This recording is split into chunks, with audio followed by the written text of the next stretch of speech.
Let's watch some Alama Sama. We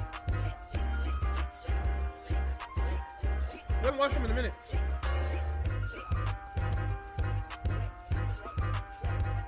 So a long time ago, about 2 months before the Super Bowl, I talked about some of my least favorite character tropes, mainly keying in on 3 archetypes: the pervy character, the overpowered side character, and the pathetic character. But since I'm a human with a lot of hate in his bones, in today's video, I will be going through some more character tropes that really get that vein in my forehead bulging. But first, it's imperative that I say this now: I don't hate all of these tropes equally. My issues with the character can range from small issues to fundamental problems with the character archetype. With that being said, the first type of character I want to talk about is the pure-hearted character, and I'll admit, this one is a bit nitpicky.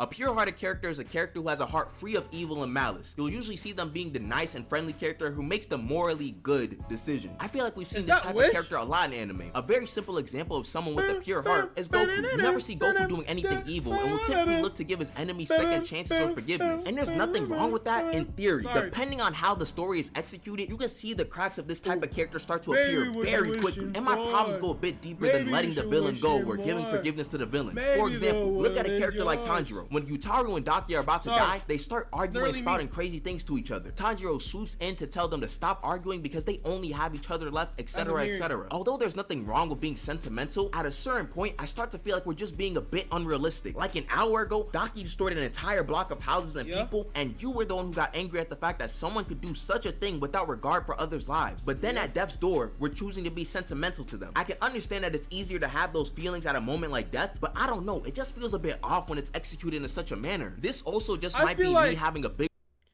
I feel like that was fine. I feel like that moment was fine, specifically because he wasn't like... He wasn't condoning anything they did. He wasn't giving them another chance. He was saying, y'all gotta die. But he was telling, what's his name, Gyotaro? Like, yo, you're gonna die, but like, don't die saying something you'd regret in life to your little sister. Because don't forget, his entire mission is saving his little sister.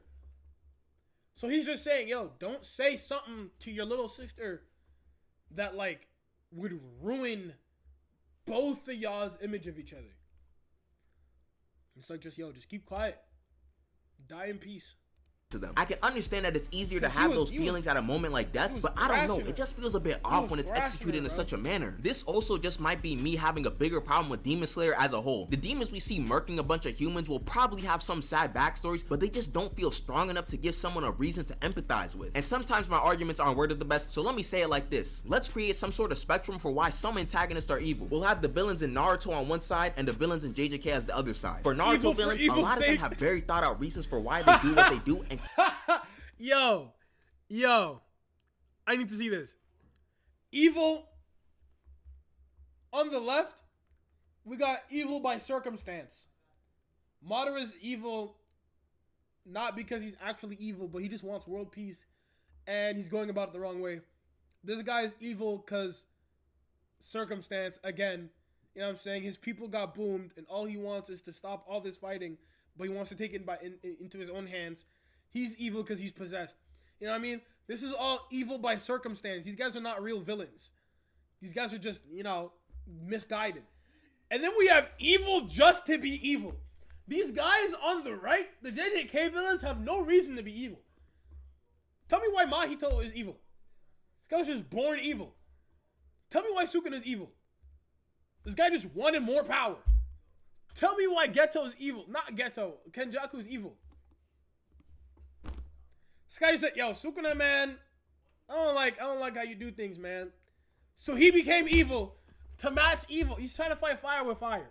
See what I'm saying? These guys are just evil just to be evil.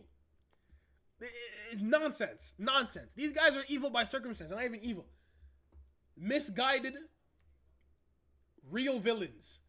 The villains in JJK as the other side. For Naruto villains, a lot of them have very thought out reasons for why they do what they do and constantly have monologues to their philosophy. Although their logic might be backwards like Madara and Pain, it's very apparent that they are the way they are because of the world that they came from. This makes it easier for someone to attempt to empathize with someone like that despite their actions being so bad. Now let's look at JJK villains. A lot of the antagonists we see doing evil things are either just doing it just to do it or are fundamentally born from negative emotions, inherently making them evil. Sure, they'll have a monologue about why they do the things things they do, but there isn't much reason to empathize with someone like Sukuna because a lot of the things he does are simply self-indulgent. Demons in Demon Slayer feel like they're trying to be more like Naruto villains, but end up coming off as JJK antagonists. Like Daki and Yutaru are definitely not going to be in the good afterlife. So when I see characters trying to be sentimental to villains who are really not worthy of having that sentiment, I kind of scoff at those characters. And this kind of turned into me ranting about Demon Slayer, but the same thing applies to Goku when he tries to let someone like Frieza live to get a second chance. Frieza was literally the definition of pure evil, and Goku definitely recognized that aspect of him. Why on earth? Now, Frieza is interesting because he's not misguided. He's just evil, but he's not evil just to be evil. He was just raised that way. You know what I'm saying? He was raised being treated like he was better than everyone, so he just gained a complex. So he's evil to be evil, but he's not like JJK. He's not JJK villains. He's evil because he was taught that he's just the best and there's no one better. This guy's stronger than his dad. You know what I mean? Is he giving this man energy to live another day? I understand why pure-hearted characters are done in fiction, but I feel like the execution needs to be a bit better to make the character more believable. Next up is the garbage. First off, hold on. Before we leave. Goku's a real dickhead. Yeah, pure-hearted. He's a real hero. Yada yada yada. Let Goku find out he's stronger than you, bro. Let Goku find out he's stronger than you. Let you fight Goku and you punch him and it's calm. It's over. This guy is standing on your head. This guy is folding you over his hand, standing up like this, throwing your body on the side. This guy powers down. You know what he told Moro? Yo, do you train? Do you even know how to fight? This guy's a dickhead, bro. He's really the GOAT, though. Frieza was literally the definition of pure evil, and Goku definitely recognized that aspect of him. Why on earth is he giving this man energy to live another day? I understand why pure-hearted characters are done in fiction, but I feel like the execution needs to be a bit better to make the character more believable. Next up is the garbage, waste of space, wasted animation, overpowered isekai MC. I really have an intense hatred for this type of character. Like, I feel a fire inside of me anytime I think about these characters. When you have an overpowered character in a shonen series, they're typically not going to give them the ability to do literally anything they want. But when it's an isekai, these mangakas just give them the ability to do anything. I've already talked about that. That's the genre, bro. The genre is that the person lived a mediocre life, died, and came back the best. That's like, it's not, I can't get mad at that. I'm not gonna lie. It's literally like the plot of the genre. A bum of a clout chaser, Anos Voldigold, and how he can just do anything he wants, really. I think this comic sums it up perfectly. This man, Anos, is literally just doing kindergarten play fight. Every fight he's in, he can just be like, nuh-uh, and just murk you. It was cool the first time, Anos, but you've done the same thing for 2 seasons straight. And I'm just assuming that's what he's done because I'm not watching that show. Why should I? I know who's gonna win and what's gonna happen. How many times do you have to see to get the point? Why would you watch a battle series where the protagonist is so absurdly broken? It just becomes very uninteresting. There's a reason why being called an isekai MC is an insult. They tried to give my boy Yuta these allegations because it just seemed like he was too strong and it was getting boring. These isekai MCs also just— Thing is, he seems too strong. When you put it down, he's strong as hell, but he's not Gojo. You know what I'm saying? Yeah. He's strong, but he's not the best. Also, that was the toughest clip of Yuta you could ever see in your life. That's the toughest clip of Yuta. Okay, we're not gonna listen to the guy in the back.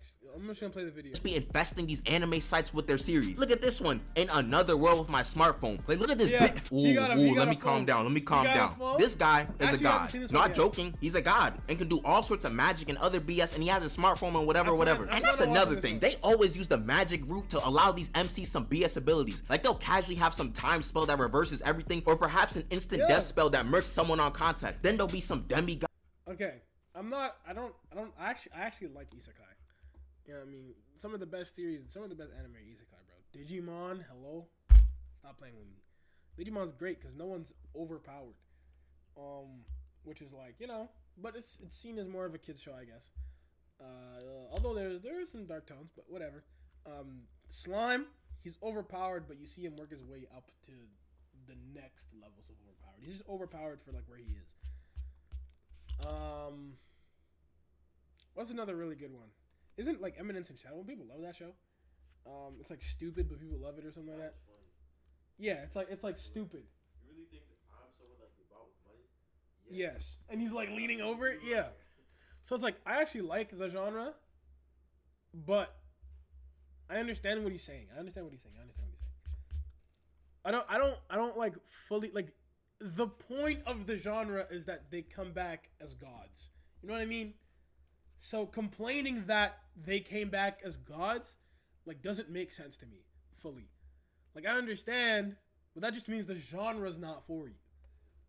God, demon, or demon demigod that makes them even stronger. Are we not exhausted of this yet? I'm really sorry if this is someone's favorite anime. You may have watched it when you were younger and I'm just slandering it like crazy. I'm also sorry that you haven't found something better than this series. At the very least, from my understanding, the story isn't fully battle focused, so you won't have a caveman plot of the MC just running through everyone. Long story short, all these guys are the same uninspired, bland character that would just be used in the debate to say that they can beat Goku. I hate them. For the next character type, I want to talk about the gifted characters. That's people. That's not even the show. / prodigies. In a vacuum, these types of characters are typically fine. They demonstrate the potential. That's the problem. The problem is not isekai protagonist being overpowered. The problem is that everyone wants to pair him up, wants to pair whatever protagonist up with Goku. That's the problem. It's the people consuming that media is the problem. It's not the show. To say that they can beat Goku. Unless if a show is bad, then the show is bad. The story's bad. It's not the genre's bad because the story's bad. You know what I'm saying? The genre gets hated because the people who enjoy the genre and the people that don't want to shut up about this guy beats Goku. I hate them. For the next character type, I want to talk about the gifted characters / prodigies. In a vacuum, these types of characters are typically fine. They demonstrate the potential to be really strong and are usually relatively young, making them more relatable to the younger audience. However, the discourse around these characters has got to be the most frustrating thing imaginable. The conversations around the gifted character revolve around two topics. Topic 1 is that the character is overrated by everyone and is just a potential man. Topic 2 is that the character is secretly the strongest thing imaginable and just needs to realize their potential. And spoiler alert, both sides are equally annoying. First off, the discussion about being a potential man can get dragged really quickly. There are some cases when the character is genuinely over. I'm not gonna lie, the writers. If y'all read JJK, bro, you understand exactly what I'm talking about, bro. If y'all read JJK, bro, that story is buns. That story is so bad. JJK is actually horrible. Did I read every single bit of it? Absolutely. Would I read it again? Absolutely. Am I gonna watch the anime when it comes back? Absolutely. For sure. But that ending is buns. From Culling Game forward. Garbage. Straight garbage. Did I read it? Yes. Did I enjoy my time reading it? Did I enjoy my time reading it? Absolutely. Absolutely. But I'm sorry, that final fight, I'm not going to speak on it because it's spoilers for some of y'all, but oh my God, did I rack my brain. Greatest performance of the character, though? Oh my God, did I rack my brain. I will say. Huh? Greatest performance of the character, though, I will say. Final fight, that character, greatest performance that he's ever shown. Snip, snip, snip, snip, snip. Chill out, bro. Snip, snip, rip, bro. Like. Yeah, useless ability. I don't know why they gave him that. It literally worked better for this, bro. Like instead of buns. Anyways, yeah. You know what I mean? So Megumi, yeah, potential man. But the thing is, like, it's not Megumi's fault that he didn't get to realize it. He doesn't get to realize his potential how everyone wants him to. it kind of is. You know what I mean? It kind of is. No, it actually says. How? This guy, like, How? telling him, yo, stop thinking about this way. Stop thinking about this way. And he does. And he doesn't. He does. Which is why he gets a domain. Like, you see what I'm saying? You're just hating. You're simply just hating. Look.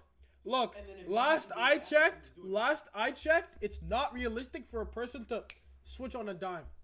For a person's entire thought process that they've had for 17 years of his life to just swap and go, you know what? Let me start acting like Yuji. Why would I do that? That's not him, bro. Didn't happen to Gojo. Gojo's thought the same way his entire life. Did not happen to Gojo. You need to stop the cap. Didn't happen to Toji. This guy's thought the same way his entire life. Didn't happen to anyone. Happened to Jogo.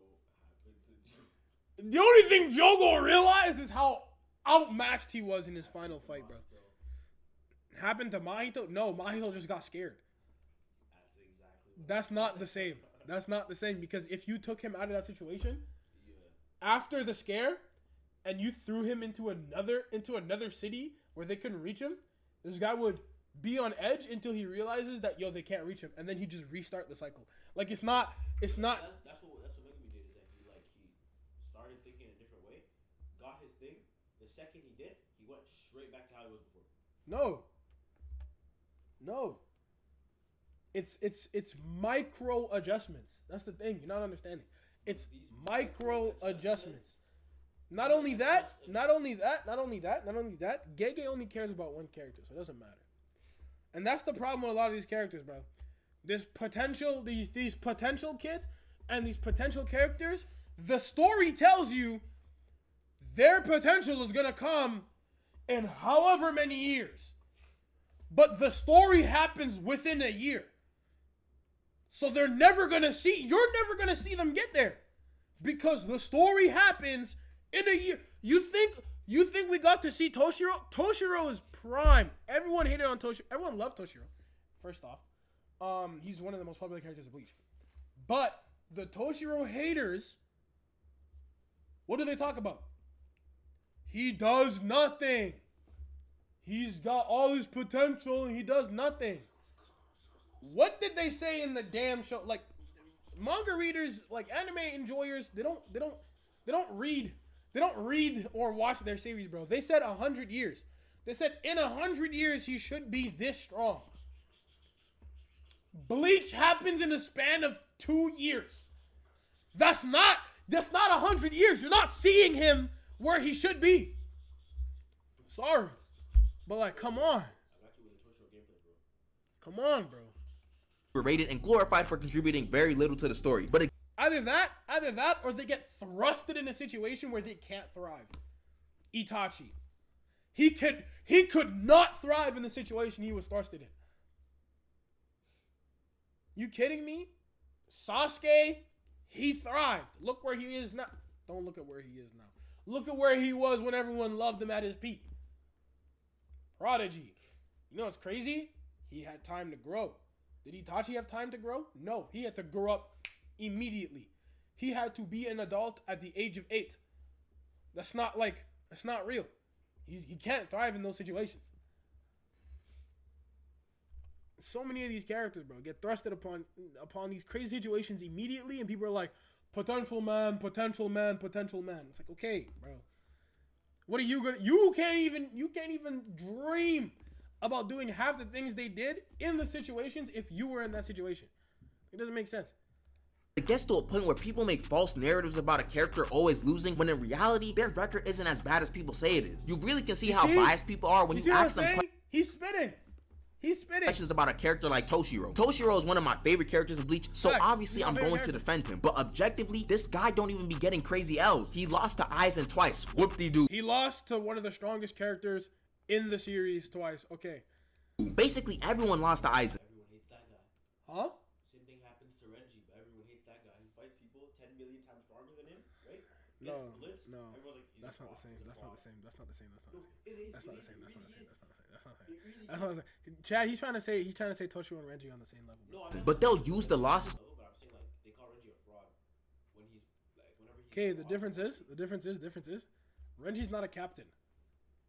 Which makes it embarrassing. Remember the guy when Renji pulled up and hit him with the Zaga Teppo?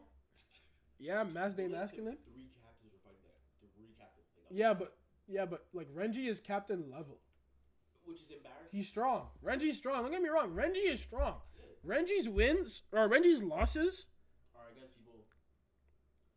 The first. No, they're not all against people that are way above him. This guy's first appearance gets disrespected by Ichigo, bro. His first appearance, that was just an embarrassing loss, right? The second one, he was winning and Ichigo swung down one time, boom, everything is embarrassing loss. Embarrassing. But like it wasn't even his fault, let's be real. The the second time was not his fault. It's calm, but still, you know what I'm saying? Had a little remembrance. He didn't fight Aizen. People hate on Toshiro because he doesn't win, but he only fights Aizen. Like, come on. To really drag his name through the mud. This guy actually started fighting. Kangdu is. I feel like he shouldn't have lost to Kangdu, but I get it. Like, the Quincy's are overpowered and Baz B is overpowered. Yada yada yada. But we get to see him shine later in the arc. Yeah. Yeah, well, that's exactly it. That's the only reason why he lost. No, he lost to Bazby with his Bankai. Oh. But the thing is, Bazby is strong. Bazby is on another level. Didn't Reggie beat Bazby? Did he? No, he didn't. I thought it was when they had their interaction. But it's okay because Toshiro, like, this guy, he does crazy things later in the arc. If you've watched, I think season 2, season 2 of 1,000 Year Blood War, you see him get active there. He should be getting active, if not season 3, then in season 4, when a big fight with him is supposed to happen, and he gets active there. So it's like, he has his things, you know what I'm saying? I don't know if y'all heard that, bro. It's just nah. When he ain't even lose that much in the series. Now I gotta hear how Toshiro is just a potential man, when in reality, he shouldn't even be considered in that realm. Then there's the other topic of discourse, actually overrating the character because of their potential. This is when the discourse becomes so short-sighted that people believe a character has done more and can do more than they are actually capable of. Characters like Shisui suffer from this. Yeah, that's facts. People glaze Shisui, bro. Me, okay, Itachi is my favorite character in Naruto, and people glaze the hell out of it. People were talking about if Itachi was in the war, he would solo Madara. That is not real. He would not solo Madara. I'm sorry. He would not. Unless you're telling me you think he's stronger than Naruto, who he lost to. You know what I mean? Like, it doesn't make sense. I've already gone to Shisui a lot on this channel, but let me give you the gist of what I've seen. Shisui gets overglazed. With the Kodo and Matsukami, first off, was it 10-year cooldown on one of the eyes, and the other one's a 3-day cooldown? Second off, he's not even the best user of that ability. It's his granddad who's a better user of that ability. You know what I mean? He's just, yeah. Said already. Some people will talk about him like he's some god of the Naruto world and how his Kodo and Matsukami is so broken. He's strong, and Kodo and Matsukami is broken. How old is this guy's granddad, bro? Shisui's granddad was, I think, in Tobi Rama's squad. Isn't it like a freaking 100 million year cooldown or whatever? No, it's like 10 years. No. For like, one of the eyes. When one guy dies, and then for the next person to get Koto Matsukami. Oh, we don't know what that is. We don't know. They never said anything about it. And yada yada yada. And sidebar, a lot of the time a character doesn't get much screen time but demonstrates a strong ability, fans will tend to just run with the limited details of the ability and start theory crafting nonsense that is not possible in the facts. Oh my god, what's his name? Takaba? Whatever, the comedian guy. This is spoilers. Bro, no, it's not spoilers. He's on the screen right now. No, I'm saying like it's gonna be spoilers. No, it's not. Bro, I know you're watching. Number 1 glazer, bro. All these people are glazing this guy. Overpowered. His fight shouldn't have gone how his fight went. Bro. Yeah, I said he was broken, but I wasn't glazing him over other characters like Kenjaku. That's not what I was doing. I was saying, yeah, his ability has potential to be broken. And it was broken. He has a broken ability. But the glaze? People are talking about, yeah, if he had fought Sukuna, it's raps. What? slightest. It also doesn't help how I feel like the thing is, it's like Sukuna would have a harder time fighting him than Kenjaku. No, he wouldn't. Yeah, because the thing is, no, he wouldn't. He'd just do what he did. He would just do what he did, and this guy is boomed. But the thing is, it worked with Kenjaku because Kenjaku has a sense of humor. So does Sukuna have a sense of humor? Bro, yeah, he does. Does he? He does, and not only does he, it doesn't matter if he does or not because he's just stronger. It does. Because what he was doing was he was like, oh, Kajaku was like, okay, I'm stronger than you, so what I find funny, I'm gonna force it onto this because that's happening right now. Bro, I find it funny, not you. bro, I'm telling you right now. And I'm stronger than you. So if Sakuda's like, okay, if like he doesn't find like things funny, He does. You see him and his amusement all the time. He's an over. Yo, chat, if you're a troll, do you have a sense of humor or not? See what I'm saying? okay, and not like literally just like, bro. See what No, I don't see what you're saying. I'm saying? That's the problem. This is what I'm saying, bro. You're not saying nothing, bro. Chat, he's just A lot of these characters get written out of the story early, so we can't really put a cap on how strong certain characters could have been. Like Ace, he has all 3 types of hockey, a good devil fruit, and was the son of the Pirate King. Ace is punched. Ace is a punch character. I'm not gonna lie. Ace is a punch character. Because Ace has, like, from what is said and not shown about Ace, he's supposed to be like reaching Yonko. He was supposed to reach Yonko status. He was supposed to be crazy guy. And so he then could have look had what the happened. potential to be stronger than anyone, but he really didn't do much with all of those abilities. Brody was getting flashes of Buddy was on a wild goose chase and then got boomed. Like, come on, bro. pearly gates by Waste. People want to talk about waste of a character. They want to talk about Gohan's a waste of a character. No. Ace is a waste of a character, bro. That's a tragic story. That's a tragic story right there. Blackbeard's punch alone, so it's incredibly hard to talk about him from a strength perspective. Then I'd be crazy not to mention this guy, but Gohan is possibly the biggest perpetrator of having terrible conversations around him. There are many people that will slander him because they think he's a bum because he has the potential to be the strongest but doesn't really do anything with it. Then there are those who will glaze him relentlessly because the series said that he has the potential to be the strongest in the universe. He's become polarizing for all of the wrong reasons. In fact, all of these characters become extremely polarizing in their fan base. It's just tiring to see either glaze or hate for a character you enjoy. And before we get into the next type of character, if you're enjoying the video so far and you're new, you might as well subscribe. Anywho, on to the next type of character, which is one I think a lot of people will understand why they're in this video. That is the character who gets power crept. These types of characters are That was evil. typically the most disrespected in a series, well, besides another archetype that I'll get into later. For those who don't know, power creep is a concept of characters in a series becoming stronger as the story progresses. This leaves characters who are not constantly within the main cast left behind in terms of power. These are the types of characters where you gotta separate the strength level from the actual character and just reminisce on the good times. This character archetype always hits different when I look at characters like Enel, Chad up until the 1,000-Year Blood War, Piccolo before the superhero movie, etc. All of these guys were so cool when they were first introduced. Like Chad was the powerhouse that Ichigo infamously said he couldn't imagine losing. Just off of his initial episodes, I thought Chad would be a big player for the entire series, but then he fought Shinsui and lost. Then he didn't really do much in the Arankar arc. Then he became irrelevant for a bit, and now he's just there. Same thing happened to a majority of the Z fighters. And now, you know, 1,000-Year Blood was almost done. I'm not gonna say nothing. Dragon Ball Super. Shoot, even the Buu Saga was really the start of the downfall for a lot of the Z fighters. The Earthlings like Tien, Yamcha, Krillin, and Chaozu got power crept so fast, and now they're just spectators in most fights. The Tournament of Power was cool, but it doesn't compare to how much of a role these guys played in Dragon Ball. When I was younger, these guys always felt a bit irrelevant post Saiyan Saga. In Dragon Ball, like OG, tell me how Yamcha was the coolest character, and then Z showed up, and he's a bum. How do you lose so much? I feel like he's about the Saiyan Saga sold it.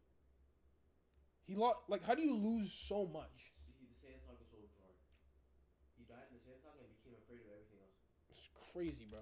Because I didn't even know about Dragon Ball. Piccolo might be the most egregious case of being power cut because he's such a good character in Dragon Ball and throughout most of Dragon Ball Z. And he was getting fairly good treatment up until the Buu Saga, where he was kind of just there to help out Goten and Trunks. And then Dragon Ball Super, he was just non-existent. Like seriously, what did he do in Dragon Ball Super before superhero? I don't care how random the power-up was, but he needed Orange Piccolo so he could actually be relevant again. It physically pains me to see a character like Piccolo be plunged into irrelevance for so long. Then the villains who get power crept are a different type of pain. And Nell was such a massive threat in Skypiea because of his fruit and observation hockey. But then he got beat by a Luffy with no gears. So the threat that he once had is no longer there whatsoever. That's so dumb, bro. Enel is a victim of circumstance, bro. is a victim of circumstance. Because at the time, Oda said if this guy was a pirate, like back on the on the Blue Sea, he'd have a bounty of 500,000. You know how much that is at the time? You know how much that was at the time? Was it 500,000 or 500 mil? Either way, bro. It was 500 something. Either way, at the time, it was crazy. Now we're seeing billions, yeah, whatever. At the time, this is one of the first 5 arcs, right? Insane. This guy. It's not one of the first 5 arcs. What are the first 5 arcs? It's the up until Chopper or Sanji. Skypiea? Skypiea. It's Romance Dawn, Yeah. and then it's what was after Romance Dawn? Bro, we can look it up. Syrup Village, and then it was getting One Sanji, then it was Piece. Park, and then it was Drum Island. Did I spelled piece wrong? One Piece. Sagas. Sagas.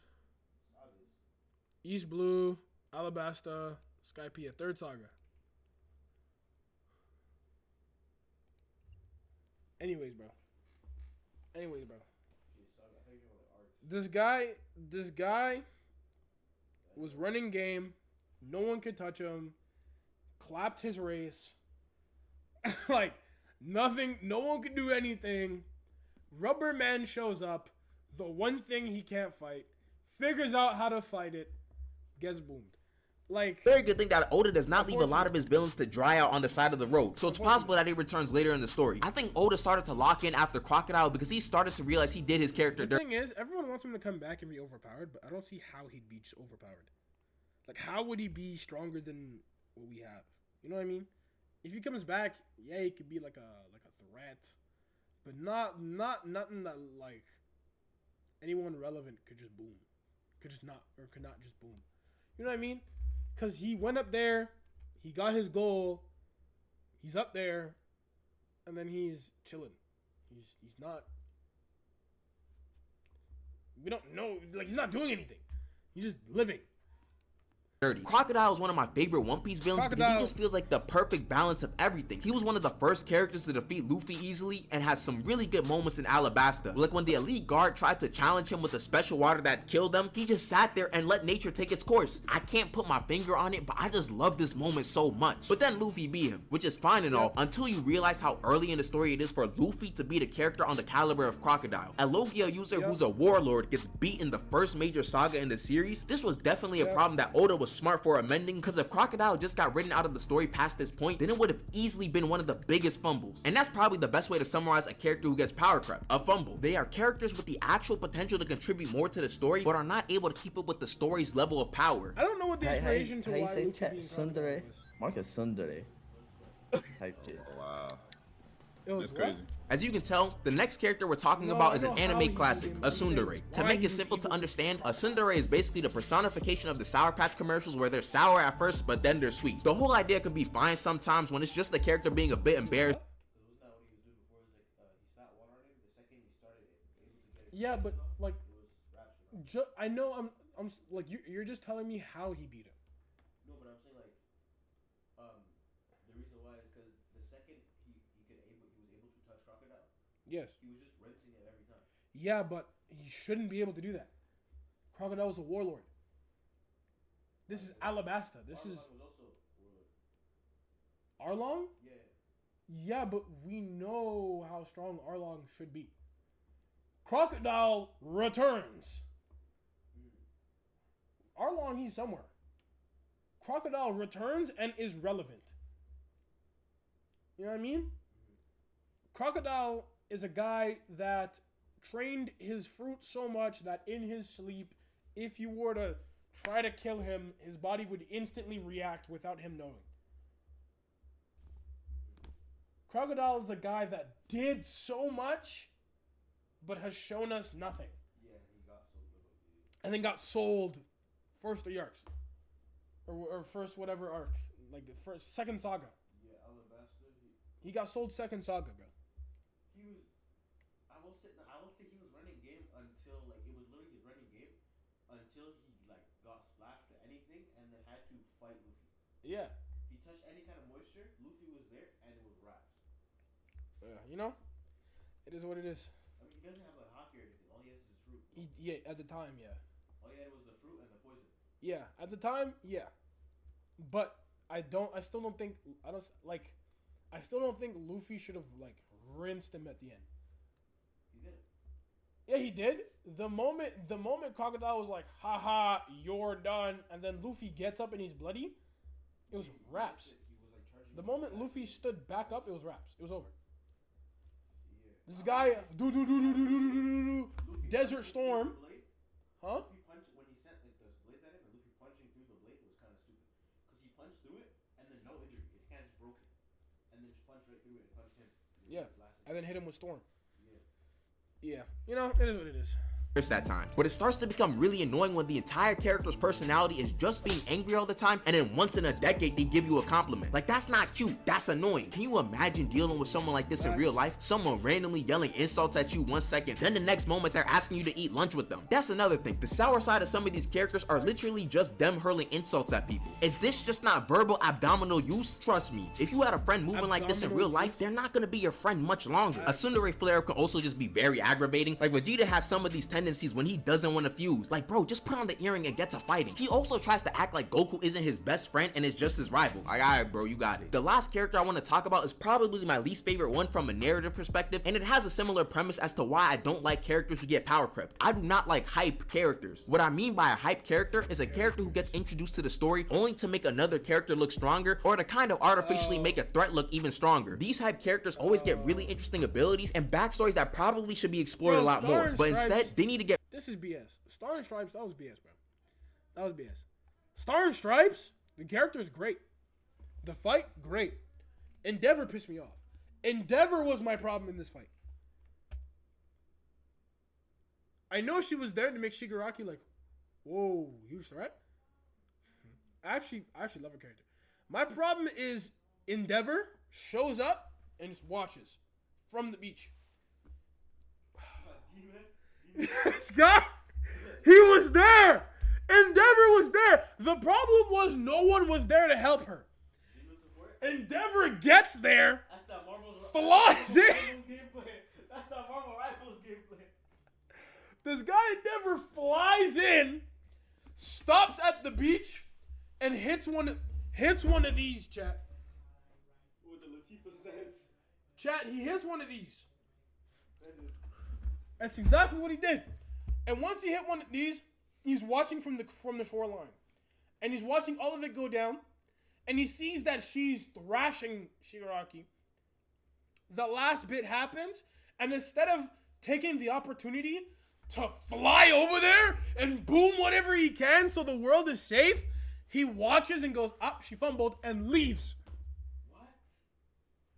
Endeavor, bro. That's that Marvel Rivals support, bro. This guy made me fling my headphones, bro. Endeavor really like he really made me mad in that arc, bro. I'm not gonna lie. He really made me mad in that arc.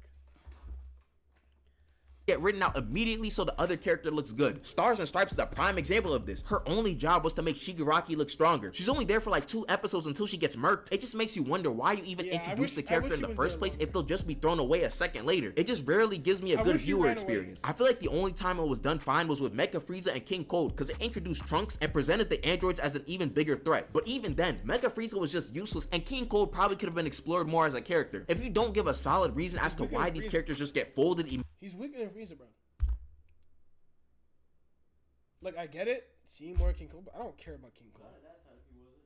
He was stronger. I don't care about King Cold. The Mecha Frieza? Yeah, he was stronger. No, he wasn't. That was the whole thing. It was that they were like, oh shoot, it's Frieza, and somebody stronger. We're cooked. Nah, bro, isn't the whole thing that Frieza was stronger than his dad from childhood? I remember that. So remember that time they were they were all yapping about okay, it's Frieza. Okay. Bigger energy source. Okay, but they yap a lot. That's the thing. They say a lot of things that it's like, okay. You know what I mean? It's like, I don't know. I always thought Frieza was stronger than his dad from from when he was younger. Cause I know Vegeta was born stronger than King Vegeta. Broly was born stronger than King Vegeta, and Paragus. Goku was born buns.